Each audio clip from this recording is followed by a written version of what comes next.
how we are going to develop these resources to ensure that we consider and put in place measures that protect the environment will actually be dependent on the capacity of CSOs to be able to engage government and to be able to pass information and correct information for that matter to local communities. The Kenyan coast plays host to an immense wealth of natural resources that support both people and nature. There has been an ever-increasing demand by various stakeholders to access and extract these natural resources for livelihoods or profit. However, governance issues that hinder effective management of the natural resources and conservation efforts have been noted. WWF has been working with civil society organizations for a very long time. And largely most of the task for these organizations is advocacy and implementation of environmental programs. We sort of pick up the slack and identify the loopholes, and we hold the government and the private sector accountable to whatever it is that they say that they're going to do. The government is going to provide an enabling environment. The private sector wants to invest to make a profit, but us, we are for the people. In their functionality, there have been fundamental gaps, such as weak capacity and a lack of coordinated efforts between civil society organizations. This would help when engaging due diligence with government, private sector, and communities around natural resources. Initially, every single CSO was doing their own thing. No one was really, there was no cohesion, no one was working together. All these groups wanted to have the ear of the government in order to change legislation or to improve the policy area. It was a bit tricky.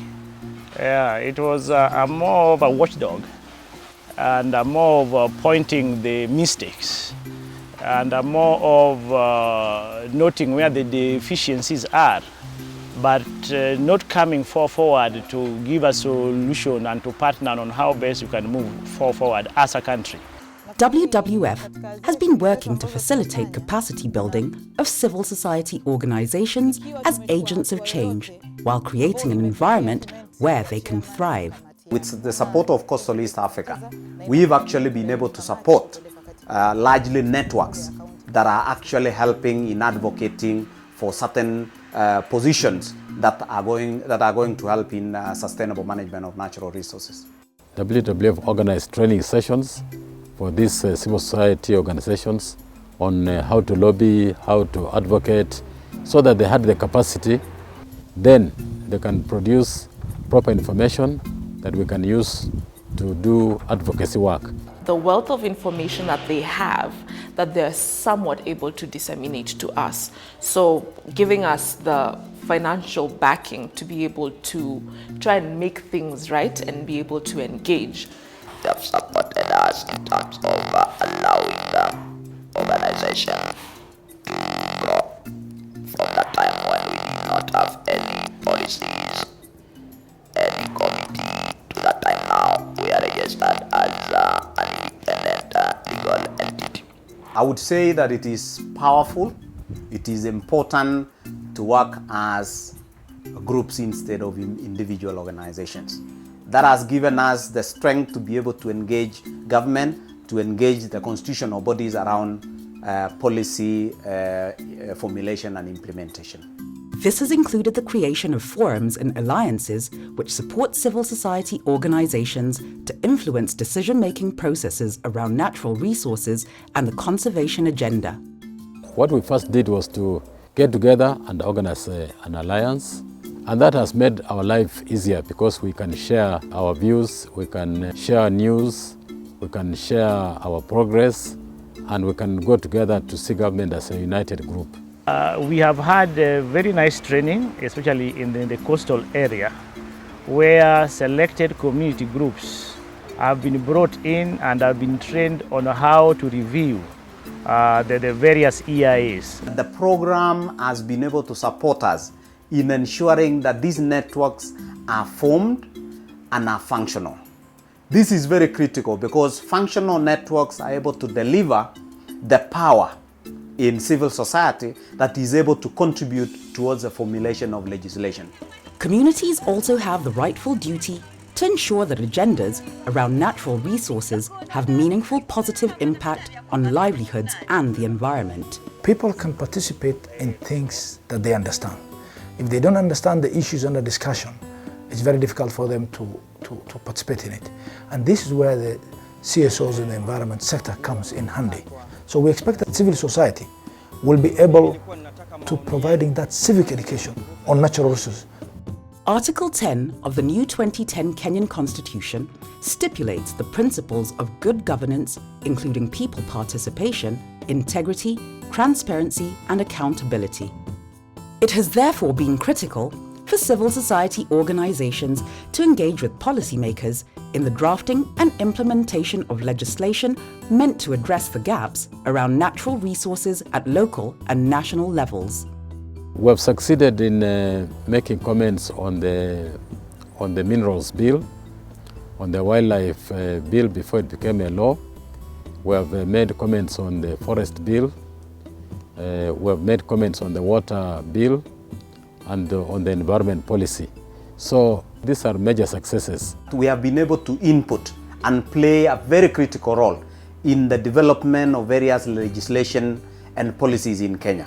Some of these CSOs have been partners when it comes to the review of complex EIAs, where they come in to guide the authority with some of their technical inputs, which then makes NEMA to provide informed decisions on some of the EIAs. Since inception of the program, there have been positive successes, outcomes and impacts of civil society organizations through empowerment and support activities. Katika vikao vyetu kuna mambo mengi ambayo tulifunzwa.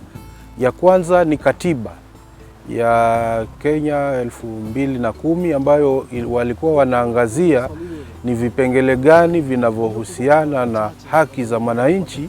Pamoja na hayo kulikuwa na masuala ya athari za mradi, zitakuwa athari za namna gani. Kwanza tukapata elimu ya kutambua ile itwa environmental impact assessment, jinsi gani ya kuja kuichambua, jinsi gani ya kupeana maoni, wakisha tunasaidia jamii yetu. Civil society organizations are now moving towards a common approach and voice that will help them secure a better deal in all external negotiations that relate to natural resources. Ile network base imekuwa kubwa. Tulianza watu 38, sasa hizi tuko watu 1000. Hiyo ni natija kubwa sana. Tumeweza kwanza kujumuika na mashirika mengine ambayo na mitandao hasa ili kusukuma miswada ya kitaifa ambayo inahusu masuala ya kimazingira. It's important for our members, civil societies to really understand what the legislation provides, and if there are limitations, how can we contribute to the policy and legislative reforms. Empowered civil society organizations have the ability to ensure community participation, policy formulation, reform and influence, as well as enforcement. Civil society organizations have very good programs for training communities and for training officers from the counties and even from the national government in environmental management. They can also train communities on how to lobby for their rights, and they can also train county officials on how to prepare policies and county laws. Community involvement and participation in policy formulation, governance and policy implementation has greatly empowered them to agitate for their rights, as well as defend those of the environment and natural resources. They're quite aggressive to see that, okay, this is our natural resource, people are destroying it. They take the initiative, some even going up to the media. So these are some of the things that were the major impacts that we're seeing the CSOs are doing quite well to advocate for the conservation of the water, conservation of their resources. Civil society organizations' involvement in natural resource policy and reforms is expected to drive Kenya towards a direction where they can derive more sustainable benefits from the resources. Maono yetu makubwa ni kuhakikisha rasilimali zote za Kwale zinasimamiwa vyema ili zifaidi wananchi wa Kwale. La pili ni kuhakikisha kwamba hii network inafikia kaunti yote, inafikia kuangazia rasilimali zote ambazo ziko Kwale. Na lingine ni kuhakikisha tunapeana mchango mkubwa sana katika serikali ya kaunti ama county assembly ya Kwale katika utengenezaji wa sheria mwafaka. The first phase of civil society organizations' empowerment process has been rooted, but yet more needs to be done. We would like to see more of these societies come to work together so that we can form a strong alliance, which alliance can then even look for funds from our county governments, from our national governments, and from any other willing supporters. There's a need for more trainings, more capacity building. Like up to now, many of them have tried as much as possible to have their management plans. But for you to effect the activities drawn in the management plan, the strategies which are there, you need to have some funds. And that could be also an issue. Building the capacity on fundraising. The responsible citizenry, if you can be able to develop that beyond the CSOs, that environment and the social issues has to be addressed. And I think we are going the right way. Civil society engagement is an opportunity that allows us to increase and catalyze our action, either at landscape level or within policy arena, to even achieve more impact. We see civil society engagement as a partnership that can deliver more, that can multiply our gains. And we treasure, we appreciate, we want to continue strengthening our links with civil society and even being part of civil society at the national level to be able to drive the agenda of conservation.